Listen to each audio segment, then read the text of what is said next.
us the story of how the putt on the 10th green in the playoff went. I feel like I've heard some stories about your Mhm. communication with Stevie on that, and I want to kind of transition that into the effect a caddy can have on a player at your level. But can you tell us exactly how that went? Yeah, I mean it was late and it was dark. I mean, under the trees down there. I don't know that I was thinking much about it at the time, but it was probably unrealistic to think we were going to play another hole. But you get a sense for these moments, and this was actually the first time in my life I had a putt to win a major championship. Was this putt, and I think I was really um, conscious of that at this moment. Like, this is to win. I've never said that to myself before at a major, other than when I was like 13 on the putting green and back at the club at home. I hit heaps of them, but this one was actually to win, and we had a good look, and it was pretty dark, but we were having a good look. And I went back around, and we'd done our usual routine. Steve was doing his, and I was down behind the putt, and he's standing over me, and I said, "I think it's a cup in it." And he said, "Adam, this is two cups." I mean, he's doubled the read, but. And I said, "Are you sure? Like, have you seen this putt over the years?" It's kind of. I said something like, he said, "Adam, it is absolutely two cups. It breaks a lot." And I said, "I'll go with that." And sure enough, I mean, I hit it pretty firm too. I felt like I hit a pretty aggressive putt. It would have gone 4 feet by, but it caught the left half of the hole and went in. Now, I don't know if I started exactly two cups, but it's a hell of a line to trot out at that moment. But that was the beauty of Steve. That was one of many great things he is as a caddy, but that's how he delivers stuff. There is no doubt in his delivery of advice. And of course, he can be wrong at times, but that's what you want to hear as a player. And it was a hell of a read. Hmm. And like, is it a? I mean, it's an obvious answer to be yes if it's gonna make the difference in that putt. But over 72 holes at a place like Augusta, is there any estimation as to how many shots he can help you save, and in what ways? Right? Example. That's a very clear example of that. But Mm-hmm. is there anything else you can think of in terms of Augusta or just having him on the bag in a major championship? At any location, what is the benefit for somebody that is so in tune with golf like you? What can a caddy who's not hitting the shots change? Yeah. Well, he just has to really complement your style of play. Obviously, it's like a relationship out there. It really is. And if you're not hearing the right things, it's not going to go so well. So he has to understand, how you're playing on a particular day, and then how aggressive he might want to talk you into some stuff or out of some stuff potentially. But little things. I mean, another example from Augusta, and I'm just picking random ones. I hold the putt on 18 in regulation, the 72nd hole, a big celebration. I felt like I'd won the Masters. I could have won the Masters with that. And I calmed down, and we're walking to the back of the green. Leash has putted out, and he says to me, "This isn't over yet."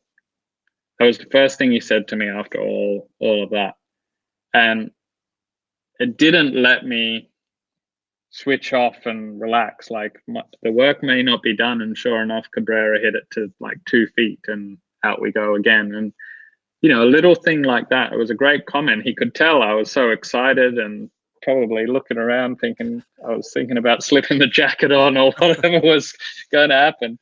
And his comment, he's still switched on. And so those little kind of things go a long way. And he had a great understanding for the game of golf and how it was played at majors, watching Tiger win. But those other little things, he had a good feel for. His timing was good. And I think great caddies have great timing. Yeah, I think he was the first caddy to ever win a PGA Tour event, right at Bridgestone. After it's his. That's right. That was his greatest victory, if I remember rightly.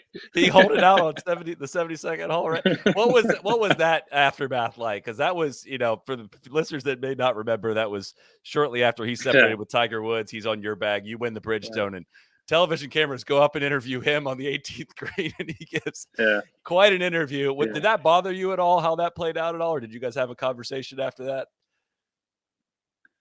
No, it didn't bother me. You know, in all these things, you weigh up the pros and the cons, and um, without getting into Tiger and Steve so much, I think he was just almost letting off a little steam. You know, I think he said in interviews he just felt he was just disappointed with the whole ending to what their incredible relationship was, and he was probably hurt at that point. And if you know whether it's right or wrong or childish or not, he was just trying to have a shot at Tiger. You know, a bit of a cheap shot at Tiger, which um, was a funny thing to do. It for me, it didn't really take any of the gloss off what I felt I did there. You know, even there again, and to go back, circle back on the final hole, I think I had a 2-shot lead, and I wanted to hit a 7-iron in the middle of the green, and he just looked at me and said, "It was a perfect number for a 6. Just hit it straight at the pin." I think I hit it to 3 feet, 1 by 3. You know, it's that timing and the sense of delivery, but he, yeah, it, he said a few things over the years working with me that certainly created some trouble, and that's Steve. You know, he's passionate about the game and passionate about stuff and opinion. He's opinionated, and yeah, I didn't muzzle him quite as much as Tiger did, maybe. Well, would he ever? I mean, he was obviously all the years of experience he had on Tiger's bag. Did any of the Tiger specific experience get translated over to you? Would he say things to you like, "Listen, you're not doing like Tiger did this to get better at this, this, and this. You need to be doing any of this." Was he that kind of involved in your game? Did you basically did you his experience with Tiger directly? Did you draft off that at all? Well, I tried to. I mean, I'd be a fool not to. Like, Right. what was he doing here? What was he doing there? He would never say, "Tiger did this. You should do this." Yeah. But when he caddied for me for 3 weeks, and then he said, "Okay, I can come and work for you full time," because I was kind of loaning him at that point. But he said, "Your short game's average. You 3-putt too much, and something else." He said, "So you got to fix that." And that was it. It wasn't like you should try and do this. It was like, "That's it. That's what my assessment is after 3 weeks." And I kind of took that to heart, and I went and worked on that and tried to get better, obviously. Um, but definitely, I picked his brain a lot about how Tiger played at majors, and there were a lot of things, but Steve was one of the final pieces of the puzzle for me to lift my game to play at the highest level, I would say, and we used a lot of similar strategy that he and Tiger used at major championships, and for a period there, I was certainly one of the most consistent performers at majors Hmm. with Steve on the bag.